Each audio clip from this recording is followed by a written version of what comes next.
la era Pekerman en Colombia está siendo muy atacada ahora. La era Pekerman está siendo muy atacada ahora. La era Pekerman en Colombia está siendo muy atacada ahora porque hablan de esos consentidos que venían de la era Pekerman, que le dieron cosas a Pekerman, pero que estuvo bien siendo consentidos y hoy permiten que tengan unas prebendas que pueden terminar atacando o que terminaron atacando a la selección colombiana, primero con la salida de Queiroz y luego la estrepitosa caída con el técnico colombiano. Escúchame, Nelson, lo que pasa es que yo creo que a Pekerman en Colombia, en lugar de criticar, le debe muchísimo, porque lo llevó a 2 Copas del Mundo seguidas que hace tiempo no iban, y además yo creo que no lo pueden culpar por lo que sucede ahora. En una de las dos fue protagonista absoluto, ¿no? Colombia. Absoluto. Pero la mejor Colombia que yo he visto, yo sé que los colombianos añoran la Colombia del 94 y del 90, pero la mejor Colombia que yo he visto fue esa Colombia de Pekerman. La de Brasil 2014. Insisto, era gol de Yepes. No era gol de Yepes. Y el penal de Robben, y el penal de Robben era penal. Yo creo que los latinoamericanos debemos despojarnos un poco de ese. A mí me molesta un poco que los latinoamericanos seamos los únicos que vivimos atados a ese cuento de era penal de Neuer a Higuaín, no era penal a Robben, era gol de Yepes. No, o sea, la verdad es que además de que creo que esas 3 son 3 jugadas bien sancionadas, incluso si son debatibles. Yo creo que se perdió porque se perdió, y creo que los latinoamericanos debemos aprender un poco también a ser mejor perdedores, porque creo que eso nos va a hacer mejores ganadores en algún momento. Pero era Brasil contra Colombia, no era un equipo europeo. A ver, yo creo que además de esa jugada... Yo lo que te digo es que yo no conozco ningún alemán que salga cuando habla de fútbol a llorar porque el gol del 66 fue gol. Y que robaron a Alemania. ¿Quién está llorando? Era gol de Yepes y ya, normal. Escucha. Para retomar el tema, lo que pasó. Lo que digo es que a Pekerman no le pueden reclamar nada. En el tema de Venezuela, que me interesa que Nelson se mete por estas aguas, en el tema de Venezuela, a mí me parece que con la llegada de Colochini se quieren refundar muchas cosas dentro de la estructura y de la era post-Dudamel, que así como nos llevó a la final de una Copa del Mundo Sub-20, yo creo que también nos hizo creer que el camino estaba hecho y que el salto y que esta generación nos iba a llevar al Mundial de Mayores, y se habló con una ligereza de que teníamos la mejor generación de todos los tiempos, y resultó que faltaba el salto más importante, y eso creo que ahí mostramos desde la dirigencia y el manejo que tuvo el fútbol venezolano una inexperiencia terrible, y eso hay que retomar mucho de lo que por ejemplo hizo César Farías, que comenzó con Richard Páez, porque todo fue para mí una consecución de varios procesos que sumaron muchísimo y que también se encontraron con una generación muy buena que logró estar en un buen nivel para competir en Sudamérica. Después lo de ahora, me parece que a mí realmente me parece interesante la llegada de Colochini, a pesar de que no tiene mucha experiencia, pero cuenta con la guía de un formador como lo es Pekerman, que llevó a Argentina desde sus categorías menores, después tuvo la oportunidad de ir a una Copa del Mundo, llevó a Colombia a 2 Copas del Mundo. Entonces me parece que a mí yo creo que además de Venezuela necesitar un formador, que creo que lo necesita. Yo creo que Venezuela, además de necesitar un formador, que creo que lo necesita, porque creo que en Venezuela creo que no solamente se necesita un formador, creo que en Venezuela se necesita un concretador, porque en Venezuela en los últimos 20 años se están formando muy buenos jugadores, pero no se concretan, no terminan siendo grandes jugadores, se terminan siendo los grandes juveniles, los eternos juveniles, que se van desinflando después de los 23 años. Entonces, ¿qué necesita Venezuela? Y creo que van a tratar de buscarlo con Pekerman, van a tratar de buscarlo con Colochini, es que sean concretadores, porque el jugador venezolano necesita concretarse y dejar de ser el jugador que va para Chipre para ser el jugador que va para una liga más importante y que se pueda mantener. Por más de que Pekerman pueda haber soltado un poco de humo en la última rueda de prensa que tuvo luego de la derrota con Colombia, dijo algo muy importante. Es que los jugadores venezolanos, para poder ser grandes jugadores, tienen que jugar en grandes clubes.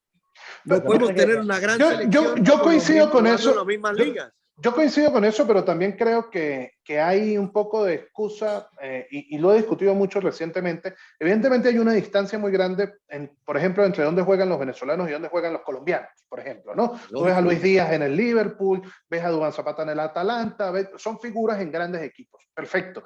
Pero cuando haces esa comparación con Perú, que está en el Mundial, o por lo menos va a estar en el Mundial, la diferencia no es tanta. La diferencia está ahí, es muy cortica. Y cuando haces la misma comparación con Ecuador y te olvidas de Estupiñán, que es el jugador en estos momentos que está volando más en Ecuador y que es una figura en el Villarreal, terminas viendo la mitad de la selección ecuatoriana. Bueno, a ver, pero ¿qué pasó en Ecuador? Donde juegan pero ¿qué pasó en Ecuador? Que se nos olvida o no lo hemos dicho bien. Ponte a revisar un poquito más de lo que pasó en Ecuador, ¿no? El hijo de Cruyff estuvo metido por ahí. Hubo otro técnico que estuvo metido por ahí. Está bien, Nelson, pero no es cierto que la base de la selección ecuatoriana, la base de la selección peruana, juegan en el Bayern, en la Juve, en el Inter, pero en el Madrid, en el Mundial. Van a jugar después de este Mundial. Estamos viendo, tenemos 20 años viendo a los ecuatorianos jugar en alguno que llegó, el Toño Valencia que llegó al Manchester United. Sí, pero esta selección ecuatoriana es diferente, Eric. Perdóname. También esta es menos que la anterior. No, tal vez tenga. Que llegó por primera al Mundial. Tal vez que tenga menos. Que pueda tener menos. Ya va. Dame un segundo, Iván, discúlpame. ¿Qué pueda tener menos esta selección ecuatoriana? No tiene las 3 o 4 estrellas que tuvo la otra. Pero creo que esta generación ecuatoriana tiene un esfuerzo físico, tiene una intensidad diferente y creo que tiene un proceso desde lo técnico y lo táctico en la dutilidad del jugador diferente. Tal vez no hayan descollantes, 3 o 4 descollantes. Creo que hay 10 o 14 jugadores que luego de este mundial van a cambiar de horizontes, van a estar en otros lugares y que va a tener razón lo que hizo el hijo de Cruyff, que logró formar algunos de estos que están ahí, y lo que está haciendo Alfaro. Creo que hay cosas diferentes de este Ecuador que no estaban en el anterior. Jordi Cruyff estuvo 3 meses en Ecuador, Nelson, no formó nada. Escúchame. Dejó una estructura. Para mí, no, lo de Ecuador viene desde hace muchos años, viene compitiendo muy bien en Sudamérica, y incluso sus clubes en copas internacionales.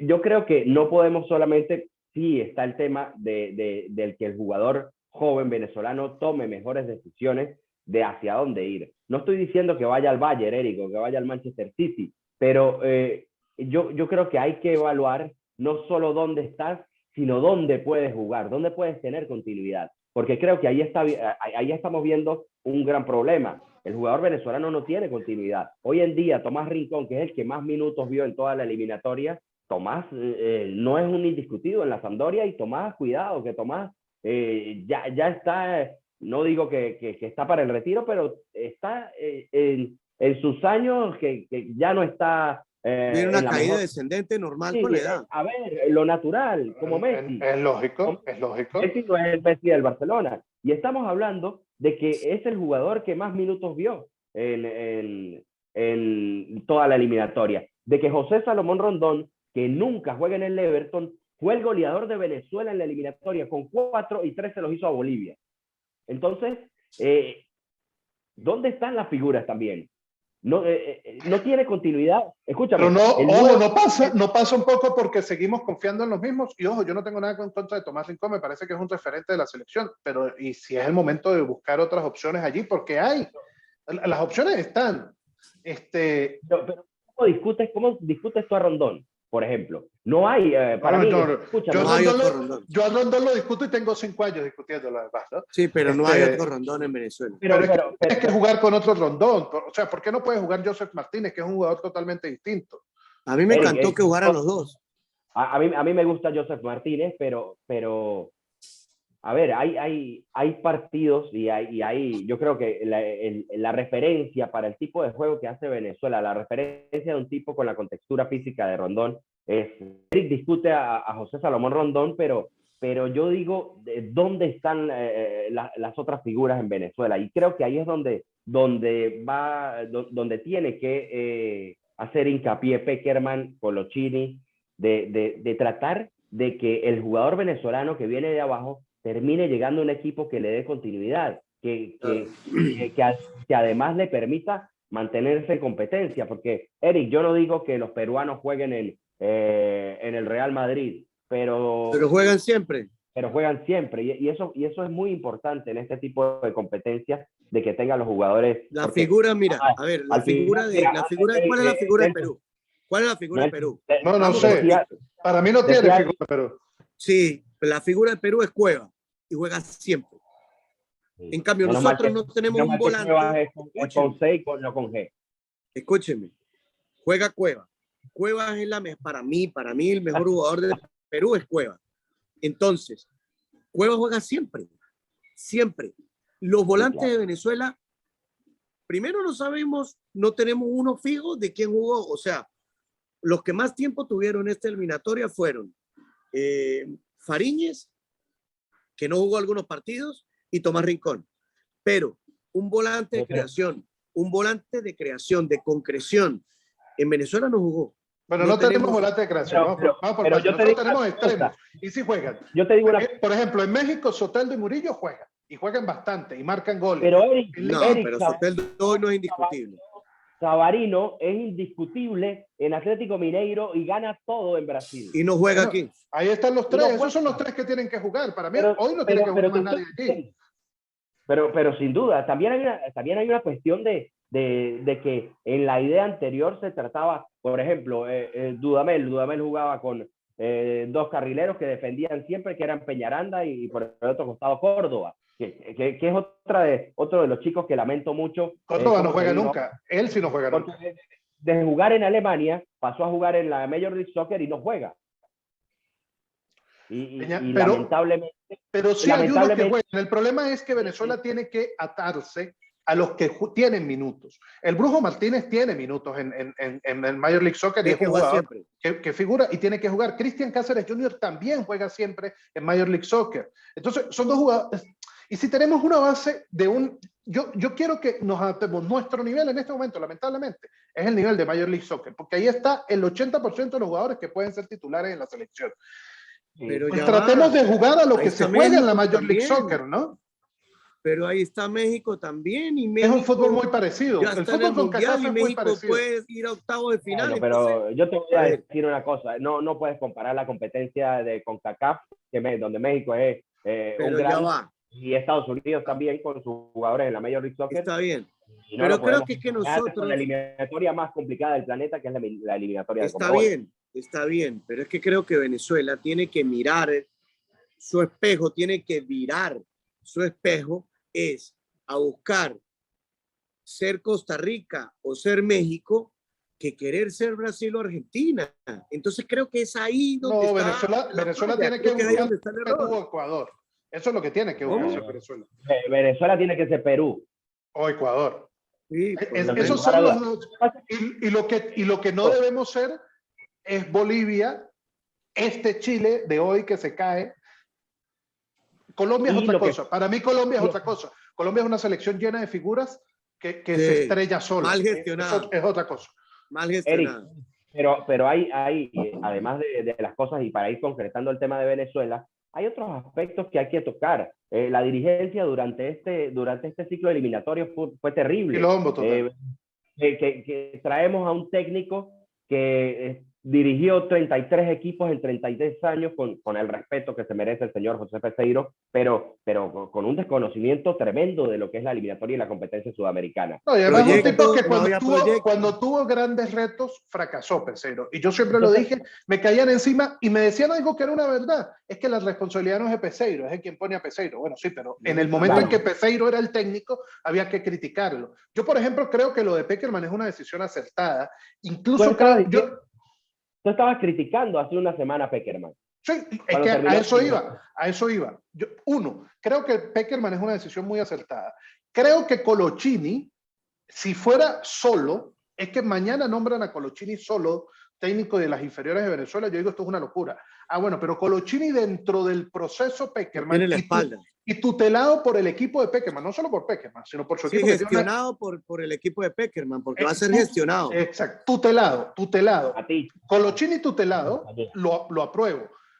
Me parece voy a contar que nos dar una oportunidad. Ahora, yo lo que yo sí creo es que porque yo esté de acuerdo con el nombramiento de Pekerman y porque crea en este proceso, no le hagamos críticas. Porque yo sí creo que José Néstor Pekerman puede tener algunas equivocaciones porque el fútbol venezolano, además es un fútbol muy sui generis, es un país que el fútbol no es el principal deporte del país, lamentablemente. La federación es un quilombo total y absoluto. Hay graves problemas en la liga. Lo que acabas de decir en este momento es muy discutible, Eric. Yo no sé si estadísticamente el fútbol termine siendo hoy el deporte más importante del país.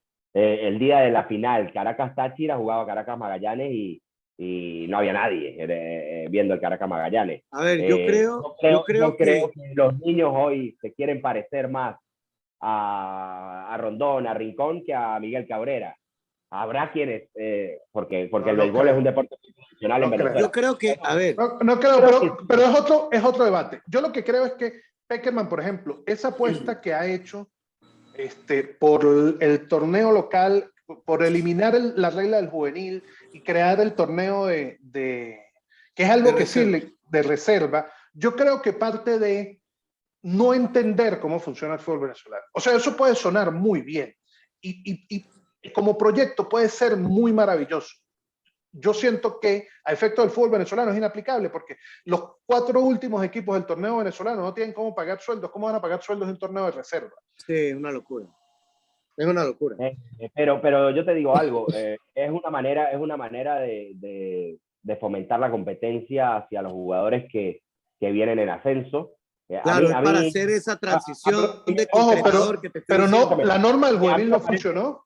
A mí me parece sí funcionó, Eric, sí funcionó, pero estamos en una etapa en la cual en Venezuela, ante la imposibilidad, en Venezuela hoy en día, sin la regla juegan muchísimos juveniles, sin la regla. Táchira ha jugado con 2 o 3 juveniles en cancha. Táchira, que es un equipo grande. Entonces, yo te voy a decir una cosa. Yo creo que... también es un equipo con una buena estructura de inferiores. A mí me parece acertado el tema del torneo de reserva. Lo que van a tener que hacer los dirigentes de la Liga Fútbol y de la Federación... Buscar la plata.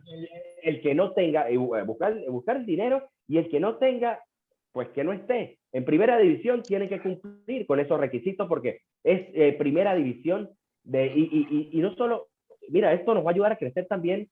A ver, regálame una para decirte, Iván. Y volvemos a 10 equipos en primera división con 10 torneos de reserva y resulta que son menos jugadores en competencia que con los que tenemos hoy en primera. Entonces, yo prefiero tener calidad, Eric. Claro, pero lo que te digo es que la idea de que van a jugar más los jugadores porque va a haber un torneo de reserva se cae. ¿Ok? Regálenme una. A ver, ¿qué pasa? Yo creo que es una apuesta arriesgada. ¿Okay? No le voy a dar no voy a dar mi dictamen ya, pero creo que es una apuesta arriesgada en búsqueda de algo que necesita el fútbol venezolano, que es la profesionalización. Y por eso hablo de que Pekerman, lo que están buscando con Pekerman es hacerlo un concretador de jugadores venezolanos que se están formando, pero no se están concretando. Entonces, buscan con el torneo de reservas, creo que una apuesta peligrosa, arriesgada, que puede llevar al quiebre de algunos equipos, pero lo que están buscando es eso, profesionalizar al jugador venezolano para que pueda hacer ese salto, el juvenil, hacerse un profesional. ¿Lo va a lograr? No lo va a lograr, lo vamos a ver los primeros 2 años.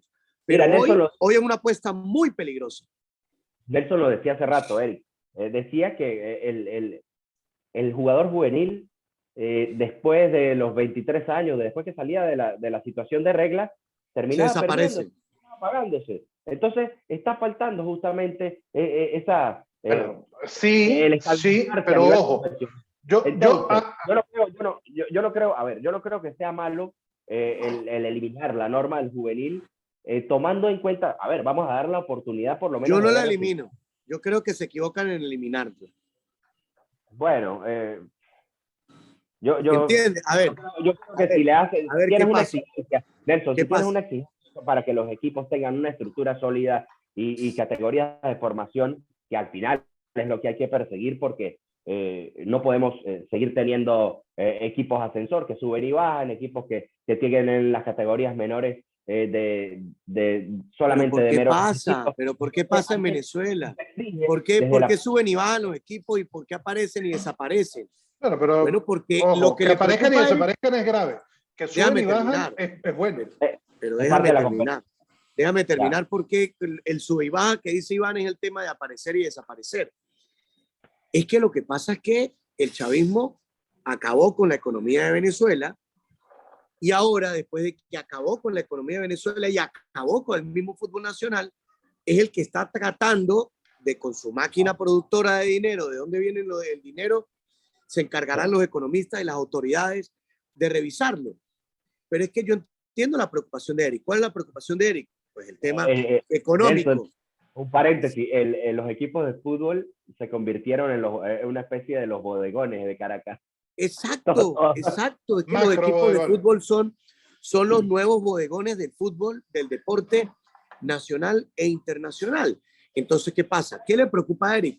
Lo que también me preocupa a mí me preocupa es si los equipos van a poder sostenerse económicamente para tener 60 jugadores.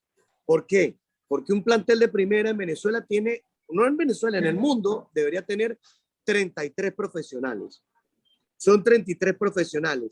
A los 33 profesionales tiene que sumarle 22 jugadores más del equipo de reserva y además tener los equipos juveniles. Entonces, es que además, estamos hablando de por lo menos 60 sueldos de jugadores profesionales. Vamos por partes. Los equipos grandes en Venezuela, además, no sé cómo funciona hoy en este momento, me declaro en el día de hoy, porque es que en Venezuela las reglas y las normativas las cambian cada cierto tiempo, pero los equipos tenían que tener una segunda división, un equipo en segunda, en tercera, tenían que tener un equipo B. No tenían. Lo tenían por sí, pero no era una exigencia de la norma de que había que tenerlo. Pero muchos equipos lo tenían. Táchira lo tenía, Caracas lo tenía. Y estos equipos además jugaban, porque ahí está el otro debate. Este modelo del torneo de reservas es muy argentino, ¿ok? Pero en muchos otros países funciona que tu equipo B juegue y compita con los jugadores de segunda y tercera división que están peleando por ascender. Porque hay un nivel de competitividad mucho mayor que en un torneo de reserva, ¿no? Ojo que eso es otro punto para analizar. Yo quiero que mis muchachos de 21, 22, 20 años jueguen un torneo con puros muchachos de 20, 21, 22 años, que va a ser el torneo de reservas, donde no se juegan nada, sino terminar de formarse, ¿ok? O quiero que jueguen como pasa en Alemania, como pasa con el Real Madrid Castilla, como pasa con el Barcelona B, como pasa en muchos otros países donde mi equipo de segunda división, mi equipo B, juega en segunda, en tercera, en regional, depende de lo que suba, baje, pero juega torneos competitivos con tipos que se están matando por subir a primera o por subir a segunda. En estos días escuché una frase maravillosa y no logro dar con el técnico que la dijo. Pero decía algo así, la frase decía algo así, yo tengo que tener 11 jugadores contentos. Y todo el mundo decía, los titulares, no, los suplentes. Los técnicos tienen que tener a 11 jugadores hipotéticos, 11 que ahora son más, ahora hablamos de que un plantel tiene 33 jugadores, pero entonces tiene que tener a 11 jugadores contentos, que son los suplentes, los que no juegan. Entonces, bueno, ahí viene la posibilidad de la existencia de la exigencia del equipo de reserva. A mí particularmente me preocupa el tema de la reserva, no de que funcione, porque yo sí creo que va a funcionar. A mí lo que me preocupa es que pueda ser sostenible en el tiempo. Y es la preocupación de que sea sostenible en el tiempo por el tema económico. Vamos a ver si se meten la mano en los bolsillos los dirigentes del fútbol venezolano, la misma federación y los equipos para que pueda ser sostenible en el tiempo, de que va a ser importante para la profesionalización. Y vuelvo a decir este término y por favor tengo que patentarlo y ayúdenme a patentarlo. Es el tema de concretar, de un técnico que logre concretar jugadores y que los jugadores no solamente sean promesas y proyectos y se conviertan en jugadores de fútbol que se mantengan. Pero, mira, yo te voy a dar mi visión de ese punto para cerrar desde mi lado este tema. Y es, en Venezuela nos hemos quedado con la idea de que tuvimos un triunfo sub-20 y de que esa generación no explotó al nivel superior. Que no llegó. Yo no creo que sea así. Yo creo que quien analiza los campeones, subcampeones, los equipos en general, sub-20, sub-17, que han logrado éxito, se da cuenta de que es un proceso natural que entre 23, 24 muchachos que a los 19 años destacaban, al final los que llegan a ser figuras del fútbol internacional son 5, 6, 7, depende de la generación. No puedes colgarte de una sola generación, porque es que Venezuela debió haber confiado en esos sub-20 y en los sub-20 de 2 años después, y en los sub-20 de 2 años después. Ese torneo sub-20, ojo, ese torneo sub-20, déjame terminar, ese torneo sub-20, por ir un poquito atrás en la historia, de ese torneo sub-20 apareció Valverde en Uruguay, ¿no? Si bien el que quedó campeón de ese sub-20 fue el equipo inglés y el único jugador de ese equipo inglés que descolló, que creció, es Walker, que está hoy en el Manchester City. Está bien. Pero de ese equipo Uruguay hay más de 8. No hay más de 8. No hay más de 8, Nelson. Yo revisé la nómina. Pero hay 2 o 3 jugadores como Valverde que son figuras, sí, pero hay jugadores que están jugando segunda en Uruguay. A ver, segunda en Argentina. Estamos claros, Eric, de que no sucedió en Venezuela, no sucedió en Uruguay. Y lo que pasa es que nosotros nos agarramos de eso y ahí empezaron los errores. Porque no puedes confiar en una sola generación. ¿Cuál fue, escúchame, cuál fue para mí el primer error que comenzó con esta debacle? El darle continuidad a Rafael Dudamel, pasando de ser entrenador de la sub-20 a ser entrenador de la selección mayor. Ahí para mí es el primer error, porque no es lo mismo.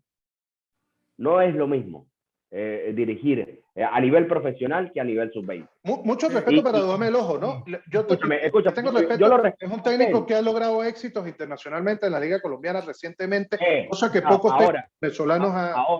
Claro. Pero digo, no es fácil. Es un técnico con capacidades. ¿Okay? Ha demostrado que tiene las capacidades. En algún momento le faltaba para ser técnico de Venezuela, quizás haber pasado por lo que está pasando hoy antes, que es una de las cosas que pasa en Venezuela, que adelantamos incluso los procesos de los técnicos, ¿ok?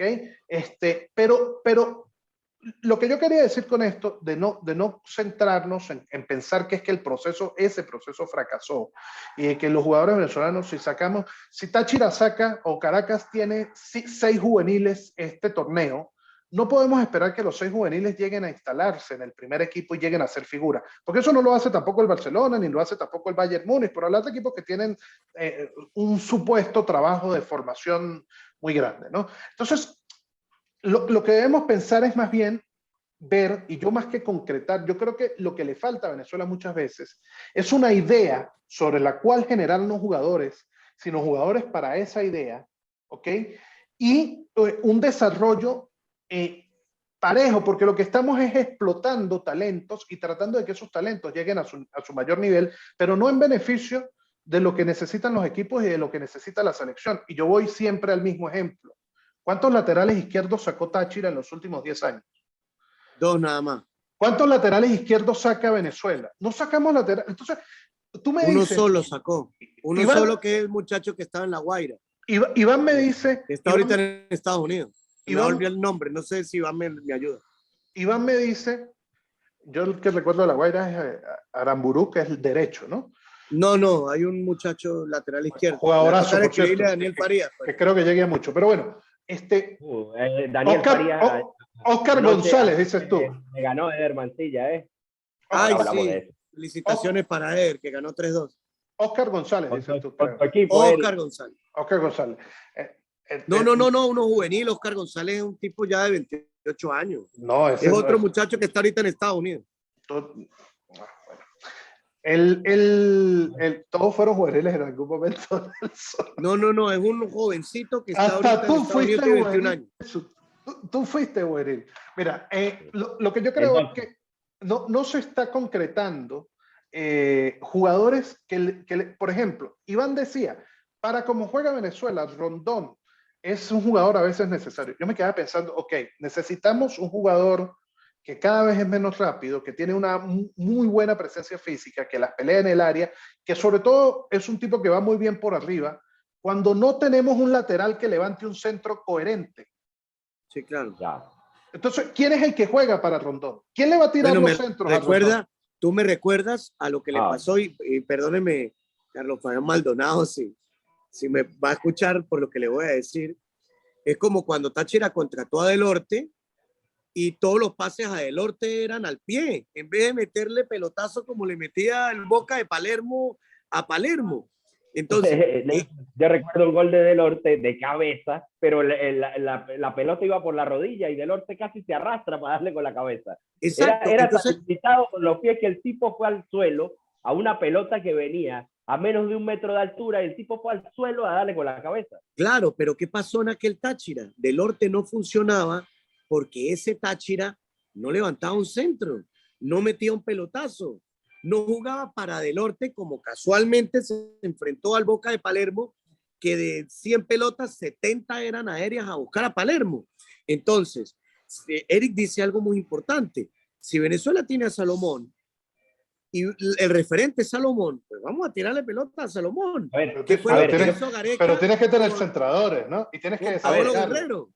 a ver, yo digo, y hablando del presente, porque estaba solamente consultando los datos de la eliminatoria que recién termina, dije lo de Rincón y lo de Salomón solo de manera anecdótica, para dejarles a ustedes una imagen de lo que sigue siendo importante dentro de la selección. Estamos hablando de los, cuidado, los dos referentes de los últimos años que ya pueden estar de salida. No estoy promoviendo la salida de ninguno de ellos, que se entienda, pero que ya pueden estar en sus últimos partidos con la selección nacional, y estamos hablando de que siguen siendo los referentes. Eso es lo que a mí me preocupa, de que Claro. son los mismos y son los que están de salida precisamente, y no digo que no puedan estar un proceso eliminatorio más, creo que sí, pero hay que combinarlo con jugadores que puedan acompañarles de buena manera, porque Rincón ya no tiene el mismo fuelle que tenía antes, porque Rondón no tiene minutos lamentablemente en el Everton. Entonces, van a necesitar estar muy bien rodeados. Yo creo que Venezuela no se puede dar el lujo de decir, no, ya no cuento más con Rosales, con Rincón, con Rondón, porque es que no nos sobran los jugadores con ese recorrido y con esa experiencia. Iván, Al contrario, hay que aprovechar este tipo de experiencias, como la de Rincón, Rondón y compañía, para que curtan a los muchachos que vienen en crecimiento y puedan llegar a aspirar a estar en mejores niveles. Este proceso que recién comienza para mí de José Néstor Peckerman, que solamente jugó 4 partidos y ganó 1, igual que Peseiro, ganó 1, igual que Leo González, en 4 partidos, sí, Bolivia, pero lo ganó igual. No podíamos pedirle que gane los 4 partidos que jugó. ¿Por qué? Porque viene arrastrando, viene con una mochila muy pesada de una eliminatoria que se hizo muy larga para Venezuela, porque desde muy temprano ya era una Venezuela que no tenía aspiraciones y no tenía opciones para pelear por nada. sí, Entonces ahí es difícil de gestionar un Tenemos final algo de... para la semana que viene. Yo creo que habrá que evaluar el ciclo Peckerman a partir de que, como decía, que lo dejen trabajar. no, yo estoy totalmente de acuerdo. Lo único es que yo sí creo que si traemos a Peckerman, que es un técnico de procesos y cuyo mayor éxito también partió desde los procesos juveniles, ¿ok? Y el desarrollo de jugadores. Yo primero le doy la derecha para que tome decisiones como poner a Colochini en la sub-20, ¿ok? Y lo apruebo a pesar de la poca experiencia de Colochini, pero porque entra dentro del paraguas del proceso Peckerman, me parece maravilloso. Pero entonces también, yo sí creo que confiando en Peckerman, en esto es lo que yo quiero tener énfasis, confiando en Peckerman y aprobando su llegada, creo que debemos exigirle a Peckerman en 2 áreas. Primero, que Peckerman apueste por el futuro, y yo sí, lamentablemente, yo soy más radical en esto, jugadores como Rondón y Rincón, yo no digo que no estén, pero que estén sabiendo que su momento pasó y que están para eso, quizás, para ayudar a los muchachos, para acompañar, para ser suplentes muchas veces, para que Rincón entre a cerrar un partido que estemos ganando, o para que Rondón entre en los últimos 10 minutos porque estemos perdiendo por un gol, porque estemos empatando y necesitemos ganar y hay que tirar balones al área, pero que sepan que ya no van a ser los protagonistas. Y que Pekerman apueste por el futuro. ¿Y quién es el protagonista ahora, Eric? Eso es lo que yo digo. Que al final, miras los números y en Venezuela te cuesta encontrar una regularidad como la de estos dos y unos números como la de estos dos. Bueno, pues esa es la labor de Pekerman. Bueno, yo no sé. Pueda conseguir eso es lo que yo creo. Tipo, que debe esa es la labor de Pekerman, de conseguir. Eso es lo que dice esa es la labor de Pekerman. Conseguir su 11 tipo, conseguir los jugadores que va a promover, conseguir, o sea, hacer su estructura de 30 jugadores donde esté su 11 tipo, donde estén sus suplentes, donde pueda construir algo. Mire, acabamos de ver algo maravilloso. Nelson, dame un minuto para terminar, porque yo no terminé mi idea. Lo primero que le exijo es eso. Lo segundo que le exijo a Pekerman es, a Pekerman, si algo se le valoró también en Argentina y en Colombia, fue una identidad futbolística, una forma de jugar, ¿ok? Y a mí, si algo me sorprendió y me preocupó de Pekerman, es que en el partido contra Argentina se traicionó. Y a mí me parece que los técnicos, cuando se traicionan a sí mismos, sea Pekerman, sea Mourinho, sea Guardiola, todo les pasa alguna vez. Pero tiene 4 entrenamientos. Bueno, pero yo creo que debe apostar por el fútbol en el que él cree. Yo entiendo. No es porque me guste el fútbol de Pekerman que el de César Farías, por ejemplo. A César Farías le exigiría lo mismo, que apueste por el fútbol en el que él cree. O sea, y César Farías llega mañana a jugar como Guardiola, yo le digo, oye, César, aquí está pasando algo raro. Y lo mismo le digo a Pekerman. Eric, yo entiendo la exigencia que tú planteas y definitivamente yo creo que el tiempo nos dará los resultados o no para evaluarlo de la manera que corresponde. Lo que sí es que, bueno, hay un proceso que para mí recién comienza. En cuanto al funcionamiento, yo no quisiera exigir demasiado con 4 entrenamientos que puede haber tenido.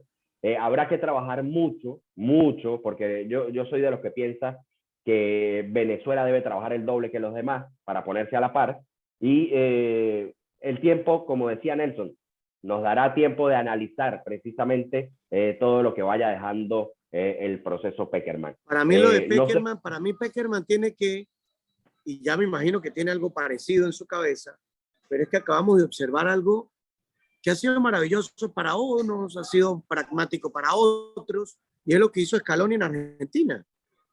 ¿Qué hizo Scaloni en Argentina?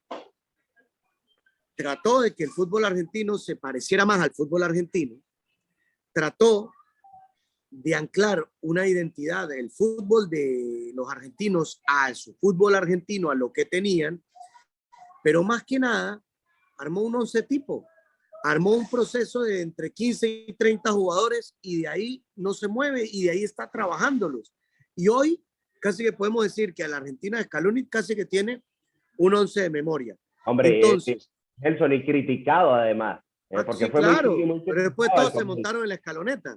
Y después todos se subieron. Entonces, yo porque realmente...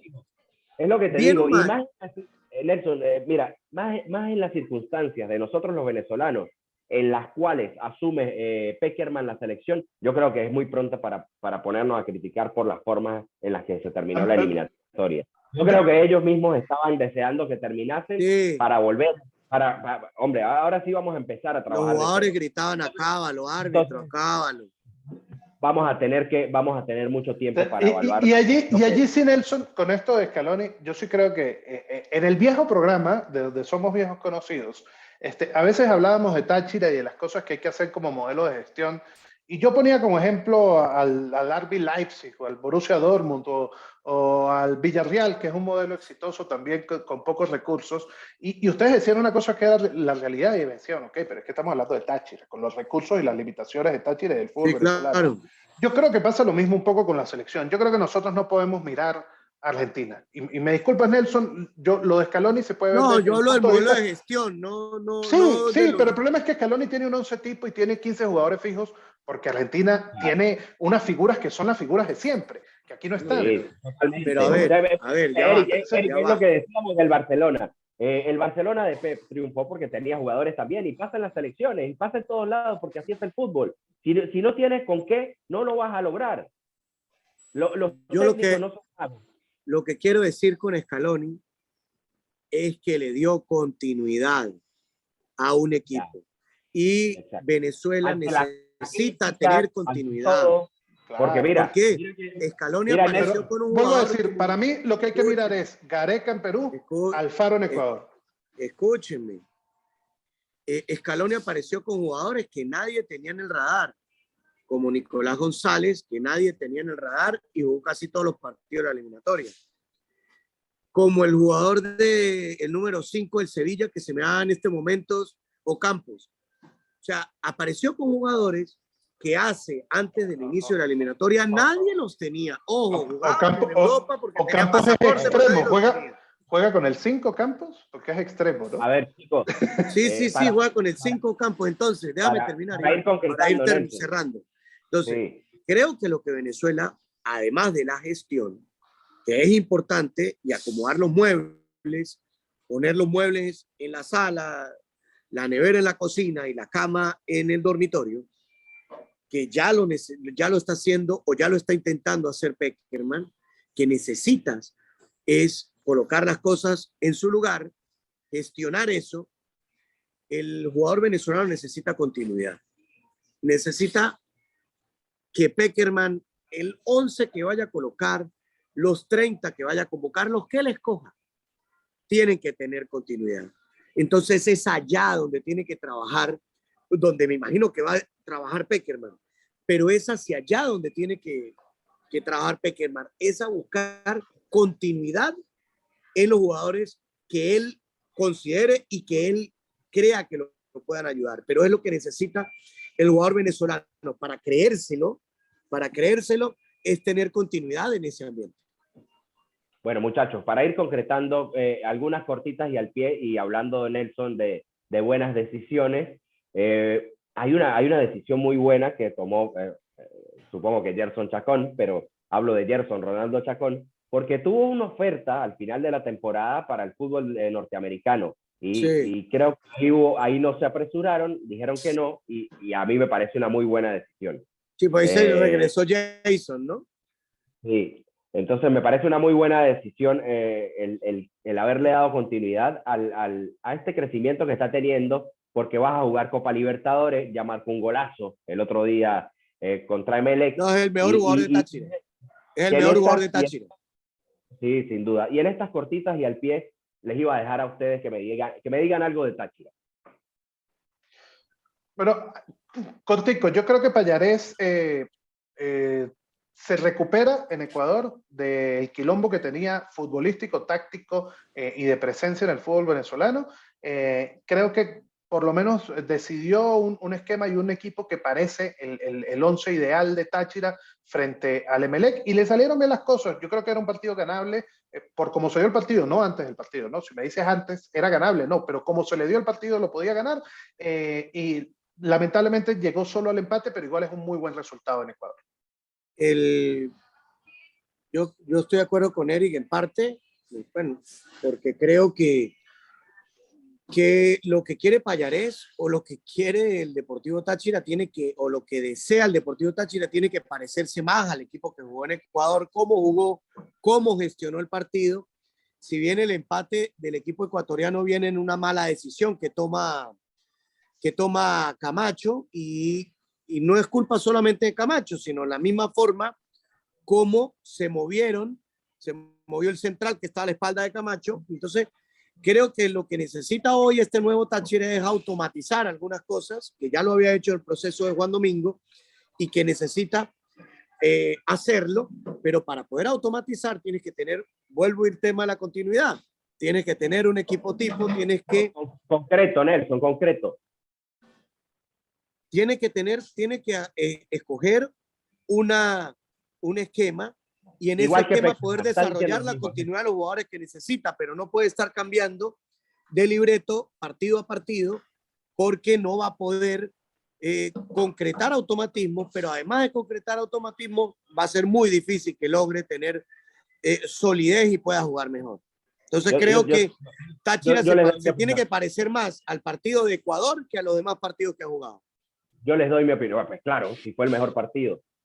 Yo te digo una cosa, a mí yo no le compro el verso a Pallarés, a mí no me convence como entrenador, nunca me ha convencido, lo dije desde el primer día en que se anunció que era tuvimos una conversación, Iván, ese día. No, y está en mi cuenta de Twitter, para el que lo quiere ir a leer, lo dije, y lo dije incluso cuando ganó el primer partido, que no me convencía, porque es un técnico que ahí están los números, el que quiera los busca en internet, que tiene un pasaporte interesante porque es español, bueno, pero después en equipos profesionales le ha pasado realmente muy poco.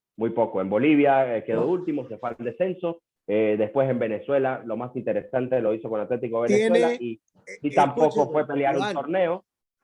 Entonces, para mí, Pallarés necesita, déjame terminar, Pallarés necesita que con Táchira haga lo que está haciendo el Arcamón con el Puebla. Tiene que superar la etapa del verso para hacer un buen equipo y jugar bien. Yo te dejé concretar. Para mí es un tipo que tiene un profesional, no voy a poner en tela de juicio que sea un profesional y que sea muy buena persona. Ojalá y me equivoque y al final Táchira termine saliendo campeón y superando la fase de grupos de la Copa Libertadores, pero para mí no deja de ser un entrenador extranjero que tiene muy buenas conexiones y muy buenos amigos. Llega el momento de despedirnos, Iván. Antes de eso, yo escribí un tuit sobre Pallarés, que creo que es opinión central. Pallarés, lamentablemente, es un ejemplo colonial todavía. Llegó de España a cambiarnos espejitos por oro y le seguimos dando oro a los que nos traen espejitos, lamentablemente. Pero bueno, se nos termina el tiempo, muchachos. Yo creo que ha sido un gran ejercicio de viejos conocidos. Esto incluso lo podemos convertir en parte 1 y parte 2 para sacar 2 bloques de 30 minutos, pero es momento de despedirnos. Bueno, seguro que los dejo, amigos. De verdad, un placer, un gustazo que arranquemos esto. Nelson, redes sociales, Nelson Chastín 23 en Instagram. Seguramente estaremos dando adelantos por nuestras distintas redes sociales. Eric Obermayer Varela en Instagram y mi cuenta de Instagram también, Iván Alejandro Ra. Ahí vamos a estar poniendo adelantos de todo lo que estamos haciendo. Algunas transmisiones en vivo podemos hacer luego de algún evento importante, Nelson y Eric, si están de acuerdo. Y en los próximos días vamos a estar hablando también de la fase de grupos, de cómo han quedado los grupos para el Mundial de Qatar. Tendremos seguramente nuestro primer invitado, así que despedirnos. Un abrazo, muchachos. Eric Obermayer en Ciudad de México, Nelson Gabriel Chastín en Orlando. Un abrazo, viejos conocidos. Chao, los quiero. Que esté muy bien.